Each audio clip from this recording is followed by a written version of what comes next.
আমাদের মধ্যে আমাদের কারা আছে আজকে আমরা দেখে নিব যে কাদের মধ্যে জাহান্নামী মানুষের লক্ষণ আছে। যে এই লক্ষণগুলো যদি থাকে মনে করবেন আপনি জাহান্নামী। মানে আর কারো সম্পর্কে তো আপনি জানেন না, যদি মনে করেন এই ধরনের কোনো গুণ আপনার ভিতরে আছে তাহলে মনে করবেন এটা জাহান্নামীদের লক্ষণ আপনার ভিতরে চলে এসেছে। কথাগুলো কি বুঝতেছেন? আমি এখন বলতে চাচ্ছি যে জাহান্নামীদের লক্ষণ কি কি, কোন লক্ষণ দেখলে আপনি মনে করবেন ও লোকটা জাহান্নামী। জানার দরকার আছে? কথা বলেন নাই? এটা বুঝলেই বুঝবেন জাহান্নামী।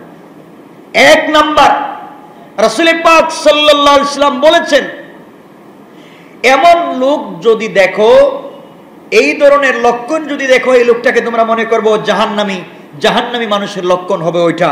এক নাম্বার নবীজি বলেছেন, যারা বেশি বেশি অন্যায়ভাবে মানুষকে দোষারোপ করে, দোষ দেয়, খামাকা শুধু শুধু মানুষের উপরে দোষ দেয়, অপবাদ দেয়।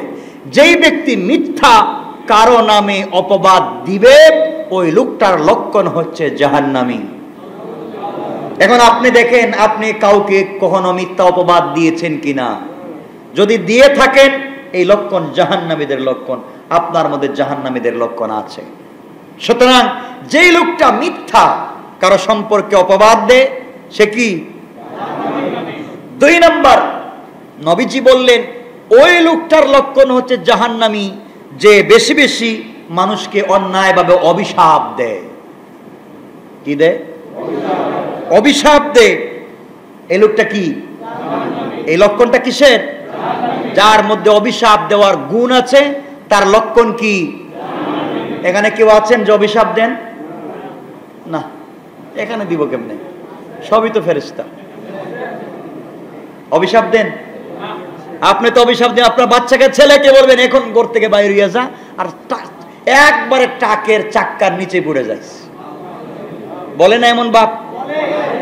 এই যে ঘর থেকে বাইরে হইছিস, আর যেন আল্লাহ আমাকে তোর চেহারাটা না দেখায়। কথা কি বাপ বলে? মা বলেন? আপনি মা বাপ হইছেন তো কি হইছেন? আপনার লক্ষণ জাহান্নামীর। আপনার লক্ষণ জাহান্নামীর। এরপরে যিনি মানুষকে বেশি বেশি করে অভিসম্পাত করেন, তিরস্কার করেন, এ কি জানে, আমি তো সব জানি, ও আর কি বুঝে, মানে বুঝবেন আপনি জাহান্নামী। আরে হাদিসের কথা বলছি, বানানো না। যেই লোকটা বদদুয়া করবে সেও জাহান্নামী। যেই লোকটা নিজেকে কি করবে, মানুষকে কি করে, তিরস্কার। তিরস্কার তো বুঝেন, ও রিক্সা চালকের ছেলে হয়ে গেছে গান ম্যাজিস্ট্রেট, আর যাই হোক আমি তো আমি। আপনি যত বড় পরহেজগার হন আপনি জাহান্নামী। এমন লোক আছেনি? বংশের বড়াই করে আছে না নাই? আছে। আপনি রিক্সাওয়ালাকে বলছেন, এই মিয়া রিক্সা চালাও না কেন, টানো না কেন? আপনি রিক্সা ড্রাইভারকে বলতেছেন টানো না কেন, চাচা আঙ্কেল মানুষ বলতেছে তুমি আমাকে চিনো? আমি কে? চিনো?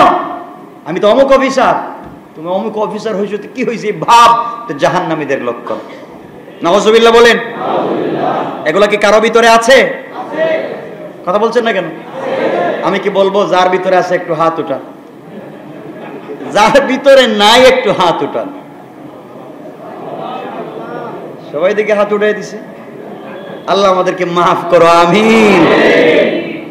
মাথায় রাখবেন, এগুলো ভয়ের কথা বলছি, ভয়ের কথা, হাদিসের কথা। হাদিস কোনটা? তিরমিজি শরীফ 977 নম্বর হাদিসে এই কথাগুলো রাসূল বলেছেন জাহান্নামীদের লক্ষণ। এরপরে রাসূল বলছেন যে কথায় কথায় অশ্লীল কথা বলে। কথায় কথায় কি বলে?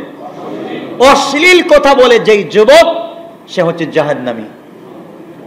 কারণ অশ্লীল কথা বলার মতো যুবক নাই। দুই বন্ধু এক জায়গায় হইলে যত অশ্লীল কথা আছে সব আছে, ঠিক কিনা? বুঝলেন কেমনে? এগুলো বাদ দিয়ে দেন, এটা জাহান্নামীদের লক্ষণ। অশ্লীল কথা বলা কার লক্ষণ?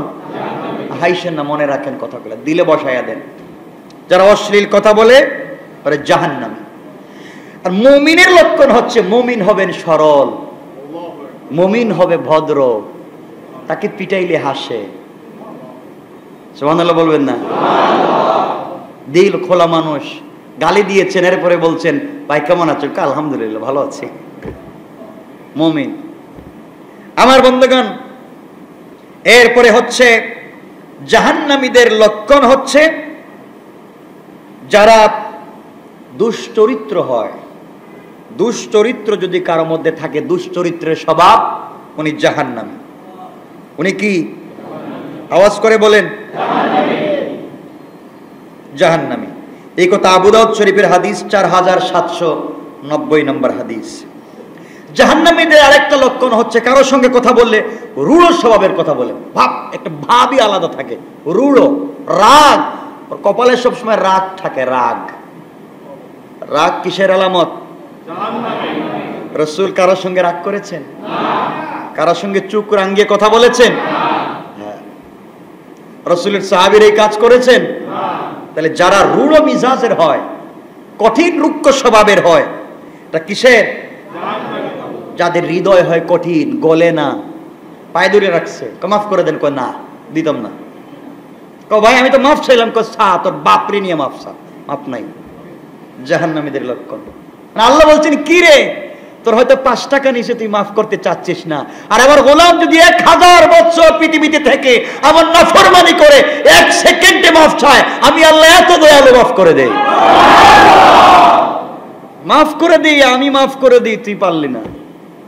এজন্যে কঠিন হৃদয়ের যারা, এটা কার লক্ষণ? এরপরে যারা অহংকারী। অহংকারী তো নাই বাংলাদেশে, নাই। একটু যদি বডি বাডি ভালো হয়, আমার চিনিছে, আমি এই তো ভাব, টাকা পয়সা যদি থাকে আরো ভাব, দামি একটা গাড়ি থাকলে তো আরো ভাব, ঠিক আছে না? এগুলো কিসের আলামত? জাহান্নামের আলামত। এগুলো হারাম কাজ। সংক্ষেপ করে করে বলে দিচ্ছি, মনে রাখবার জন্য বলছি, এই ধরনের কোন জিনিস যদি কারো ভিতরে থাকে, এটা জাহান্নামের লক্ষণ।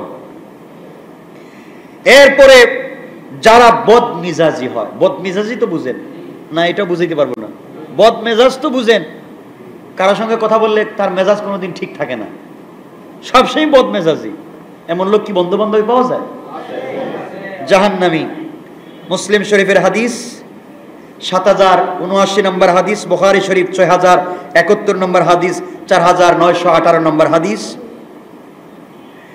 মুসলিম শরীফ 7081 নম্বর হাদিস, বুখারী শরীফ 6657 নম্বর হাদিস।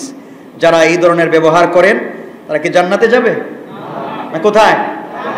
এগুলো জাহান্নামীদের লক্ষণ। কিয়ামতে জান্নাত জাহান্নামের একবার বিতর্ক হবে, জান্নাত এবং জাহান্নামের একবার বিতর্ক হবে। তখন জাহান্নাম জান্নাতকে বলবে, তুই আমাকে চিনিস? কে বলবে? জাহান্নাম জান্নাতকে বলবে, আমাকে চিনিস? আমি কে? তুই কে? আমার ভিতরে তেমন লোক আছে, আমার ভিতরে আছে এই সমাজের প্রভাবশালী নেতা। সে প্রভাবশালী নেতার অহংকার করবে। সুতরাং যারা সমাজে বলে আমাকে চিনিস, আমি অমুক নেতার গড়ের নাতির গড়ের দুলাভাইয়ের গড়ের শালা, আছে না? এটা হচ্ছে জাহান্নামের কাজ। জাহান্নামের সেম কথাটাই বলবে। জান্নাতকে বলবে, আমাকে চিনিস? আমার ভিতরে যারা আছে তারা প্রভাবশালী, তারা দাম্ভিক। কারণ আল্লাহ বলছেন, আমি জাহান্নামকে ভরবই শুধু প্রভাবশালী এবং দাম্ভিকদের কারণে। যারা প্রভাব পাওয়ার পরে, যারা ক্ষমতা পাওয়ার পরে ক্ষমতার অপব্যবহার করে আমার ইসলাম কোরআন সুন্নাহকে পায়ের নিচে ফেলে স্বৈরাচারকে, স্বৈর জিনিসকে সমাজে প্রতিষ্ঠিত করতে চায়, তাদের জায়গা আল্লাহ বলছেন জাহান্নাম। কোথায় বলেছেন? জাহান্নামে বলেছেন। একথা বুখারী শরীফের হাদিস 8850 নম্বর হাদিস, মুসলিম শরীফ 7065 এবং 67 নম্বর হাদিস। মনে থাকবে তো কথাগুলা? জাহান্নামীদের লক্ষণ হচ্ছে আরেকটা, যারা রাত্রবেলা টাকা নিয়ে সকালবেলা দিনের বেলা বিচার করে ন্যায়কে অন্যায় বানায়। যারা রাত্রবেলা টাকা নিয়ে দিনের বেলা বিচার করে অথবা রাত্রে বেলা বিচার করে সত্যকে মিথ্যা বলে, মিথ্যাকে সত্য বলে, এদের লক্ষণ কি? উনি যদি হাজী সাহেব হয়, কথা বলছেন না কেন? উনি মসজিদের খতিব হয়, মসজিদের সভাপতি হয়, মাদ্রাসার প্রিন্সিপালও হয়, কোথায় যাবেন? জাহান্নামীদের আরেকটা লক্ষণ হচ্ছে যারা চুগলখুরি করে। চুগলখুরি বুঝেন তো? এটা মনে বুঝাতে পারবো না। চুগলখোর মানে কি? লাগাইয়া দেয়। এর কথা এর কাছে, ওর কথা ওর কাছে, মানে নিজের মনে যা আসে তা দুইজনে দিয়ে লাগাইয়া দেয়। এমন লোকের অভাব বাংলাদেশে মনে একবারে কম। মানে তার কাজই হচ্ছে দুইজনে দিয়ে লাগাইয়া দেওয়া।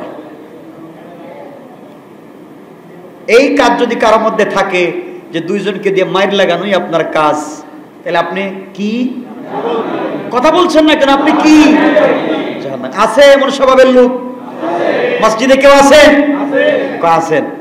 আপনি জানলেন কেমনে আছেন? আল্লাহ আমাদেরকে মাফ করুক। আরে ভাই, তওবা কবুল হবে না চুগলখোর যারা, তওবা কবুল হবে না।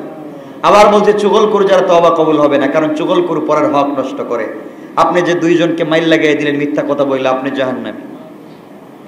এরপরে দুনিয়ার জমিনে যারা আত্মীয়তার সম্পর্ক নষ্ট করে অন্যায়ভাবে, দেখবেন বিয়ে করার পরে এখন মারে দেখতে পারে না, বাবারে দেখতে পারে না, এখন তার বউ,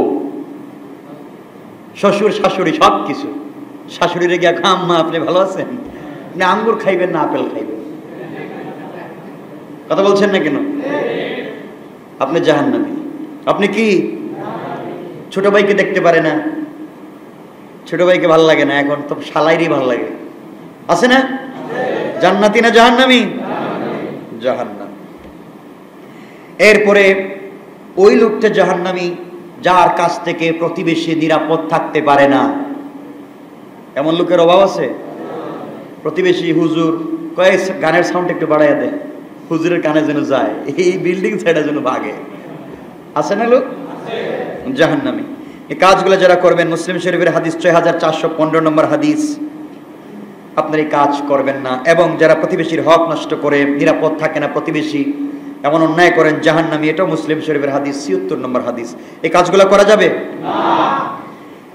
যারা জাহান্নামী হবে এমন 3 ব্যক্তির সঙ্গে আল্লাহ কিয়ামতের দিন কথা বলবেন না। জাহান্নামীদের লক্ষণ যে দুনিয়ার ভিতরে আছে এমন 3 শ্রেণীর লোকের সঙ্গে আল্লাহ কিয়ামতের দিন। এর মধ্যে একজন হচ্ছেন ওই বৃদ্ধ জেনাকারী, ওই বৃদ্ধা জেনাকারিনী। বৃদ্ধ বয়সে যিনি জেনা করে, কি বয়সে? বুড়া বয়সে স্বভাব যায় না, এমন লোক আছে? কথা বলছেন না কেন? উনি জাহান্নামী। আল্লাহ ওই লোকের সঙ্গে কথা বলবেন না। এমন মহিলা আছে বৃদ্ধা বয়সেও জেনা করে, আছে না নাই? আল্লাহ কিয়ামতের দিন কথা বলবেন না, ও জাহান্নামী। 2 নম্বর হচ্ছে মিথ্যাবাদী বাদশা। মিথ্যা কথা বলে সমাজে গুম হচ্ছে, খুন হচ্ছে, কয় আইন শৃঙ্খলা ভালো আছে। এটা দুনিয়া শুনেন নাই কোনোদিন? মিথ্যাবাদী শাসক পাবলিককে মিথ্যা বোঝায়, দেশের আইন শৃঙ্খলা অবনতি হচ্ছে, মানুষ গুম হচ্ছে, খুন হচ্ছে, রাহাজানি হচ্ছে, সব ঠিক আছে। নাউজুবিল্লাহ বললেন না? কোথায় যাবে? এগুলা দুনিয়ার ভিতরে কেউ আসেনি? কথা বলছেন না কেন? আচ্ছা, আছে। আচ্ছা, আমার বন্ধুগণ, 3 নাম্বার নবীজি সাল্লাল্লাহু আলাইহি ওয়াসাল্লাম বলেছেন, আল্লাহ বলেছেন 3 নাম্বার অহংকারী দরিদ্র ব্যক্তি। দরিদ্র ব্যক্তি কিন্তু অহংকার দেখায়। আল্লাহ কিয়ামতের দিন তার সঙ্গে কথা বলবেন না। দরিদ্র ব্যক্তি নামাজ পড়ে কিন্তু অহংকারী, সে কই যাবে? সবাই কথা বলেন না কেন? জাহান্নাম। 3 ব্যক্তির সঙ্গে নবীজিও কিয়ামতের দিন কথা বলবেন না। এতক্ষণ কথা বলছেন না কে? আল্লাহ। 3 ব্যক্তির সঙ্গে রাসূলও কথা বলবেন না। এর মধ্যে একজন বাচাল। বাচাল তো বুঝেন, কম কথা বলে, যে সব জায়গায় একটু লবণ দেয়, বুঝুক না বুঝুক তার একটা কথা আছে এই জায়গায়। আছে না নাই? আচ্ছা, রাসূল তার সঙ্গে কথা বলবেন না। 2 নম্বর ওই ব্যক্তির সঙ্গে কথা বলবেন না যে নির্লজ্জ, বেহায়া। নবীজি তার সঙ্গে কথা বলবেন না এবং অহংকারীর সঙ্গে রাসূল কথা বলবেন না। এই লোকগুলো জাহান্নামী।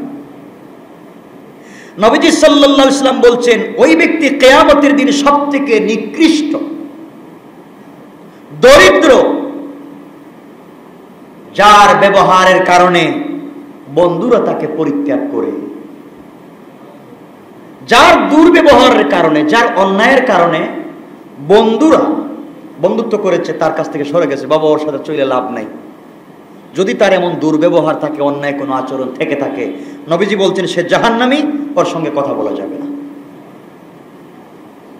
কোন বন্ধু যদি বন্ধুর সঙ্গে চলতে না চায়, তার দুর্ব্যবহারের কারণে, তার অন্যায়ের কারণে, সে জান্নাতি।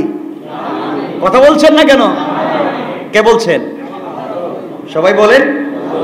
রাসূল পাক বলেছেন কিয়ামতের দিন সে সবথেকে বেশি নিকৃষ্ট। এই কথাগুলো আমার রাসূলের। মুসলিম শরীফের হাদিস ৬৪৯০ নম্বর হাদিস, বুখারী শরীফ ৬০৩২ নম্বর হাদিস, আবু দাউদ শরীফ ৪৭৯১ নম্বর হাদিস।